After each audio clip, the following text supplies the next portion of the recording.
Hi folks, I'm back.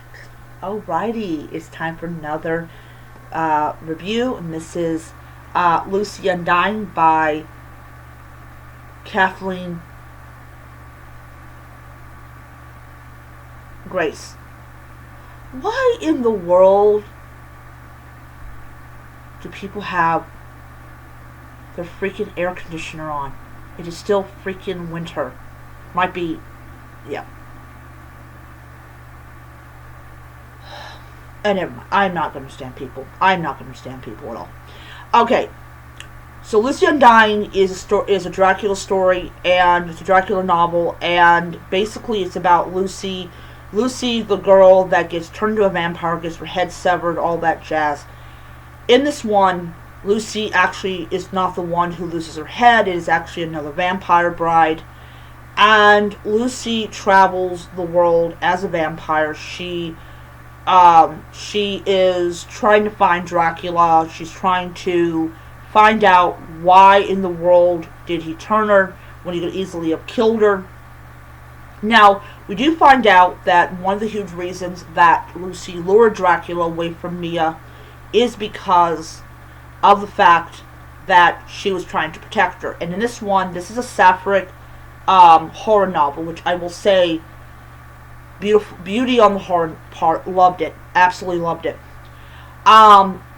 Lucy is absolutely in love with Mia. She wants Mia to stay with her and everything, but of course we're talking about the Victorian era, and this kind of behavior was not approved of by society. We'll take it back, it probably was more than the men, but you know, there you have it. Anyways, she goes through most of this book really loyal to Mia. She knows Mia is most likely dead, and of course she does find out that Mia was taken by Dracula. It's common knowledge in the vampire community. But she also encounters a woman called the Doctor, and she basically says if Dracula was actually dead, we would not be having this conversation. And basically it is a belief that when the vampire that turns you dies, that you die. So every vampire that Dracula has created would automatically die. That's how you wipe them out. Because these vampires are still alive, they're still active, they're still hunting, Dracula is also still alive. So what ends up happening is Lucy decides that she is going to start hunting these vampires. And we also get an inside view of how these vampires are created. So we have a woman called San Pedro. She comes from this very poor family. She doesn't have beautiful teeth. Like, I don't have beautiful teeth. Her skin is all splotchy and everything. So she decides to try these creams. And she starts looking more and more beautiful. And she starts getting more and more involved in what's going on. And finally she reaches the top level. She goes to the Celestial Gate. The Celestial Gate is another name for I'm turning you into a vampire. Here's the thing.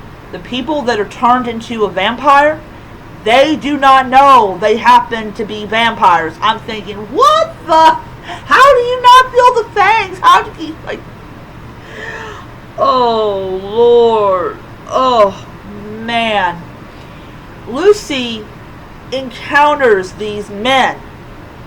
And literally the queen and the lover, which are two women that she encountered in the early 1900s all the way up until after the First World War, they're like, why are all these vampires dudes? Like, what the? Dracula's not gay. They are so, have you ever seen people so confused by where they are at in a room? Like, I don't know where I'm at. I don't know where I'm at. There's like a look on their face like, what the hell is going on here? Turns out, spoiler, yes, Dracula is in this book. He is in this book. Because if he is in the book, we would have a problem. Dracula is not gay. He's very straight. And he likes his women. He likes his women undead. He likes his women undead. These dudes that were turned into vampires, they were turned by a woman. Meaning that if you kill the vampire that created them, they will die. So, we also encounter a woman called Ellie, who is the head of it all from her mother. And Ellie knows this is a cult. Ellie knows they're taking money from people that cannot afford it. And she wants to make sure that something happens. So her and Lucy are having this relationship,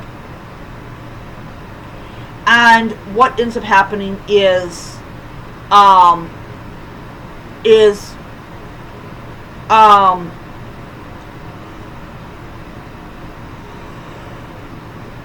that she goes and she encounters a woman called San Pedro, who is a vampire. Here's the thing: is none of the people that are vampires, like San Pedro and that guy that got his head severed, know that they're vampires.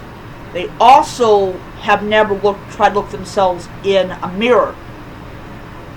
The elevator that San Pedro's guarding does not have any kind of reflective surface. So they none of them know that they're dead. None of them know that they're dead. So who is the villain in this book? So we know that our main character, Ellis, I think. Hold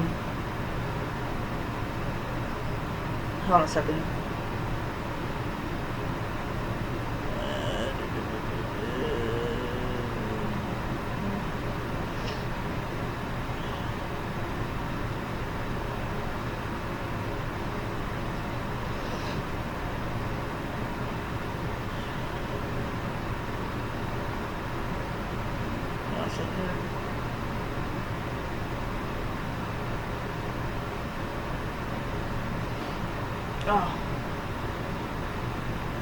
So yeah, let's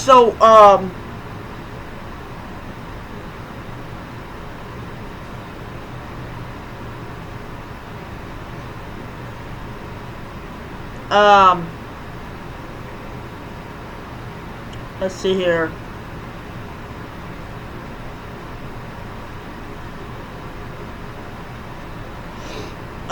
It doesn't tell you who the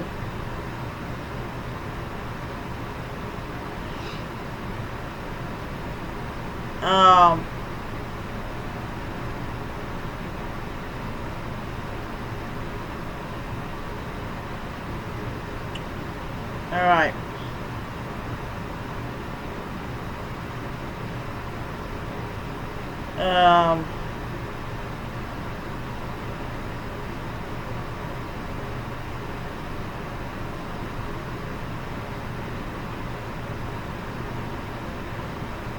Alright, anyways. Yeah. So it doesn't really tell you, anything about the lady. But anyways, I think the woman's name is Iris. But anyways, so the new CEO of this company, she has what's known as golden blood. And here's the thing: is the reason that she has a medical condition where she literally has golden blood, and her blood is used in these pharmaceutical products. She is the descendant of Mia Harker. She does not know this. So here's the thing: who is the villain of the book? It is not Dracula. It is Mia. Mia is the villain in this book. Mia is still very much alive. She is a vampire. So this is the thing: When Mia was bitten by Dracula, in you all know that from the movie, Mia and the other people that are with her defeat Dracula. However, they don't kill Dracula. You can't kill Dracula. Dracula is a force of nature.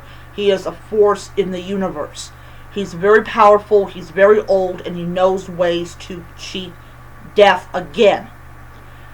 So what does Mia do? So Dracula is weakened, but not dead.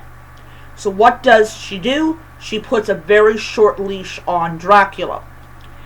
And what she discovers is that he has given her a condition where she can only give birth one time. That child can grow up, live as much of a normal life as possible, and then they die. They come back to life. So every one of her descendants has had one child only, and they have died, they have come back to life. She's with her mother's body, and she decides to stab her with a I think a silver dagger. However, it doesn't actually work because her mother comes back to life. So the reason that Lucy and her fellow vampires who have been killing these vampires for some time notice that all the vampires that they kill in that room are men is because Mia is the one who's turned them. And it's all part of this so-called program that they are a part of. Mia is very vindictive. She is extremely evil in this one. She's more evil than Dracula. And Lucy, not Lucy, but it's her girlfriend, says, you guys are two halves of the same coin. You guys are soulmates. You both are vindictive, you're manipulative, you're evil. She just lays it out on Mia exactly what she personally thinks. And I'm related to you. Yeah.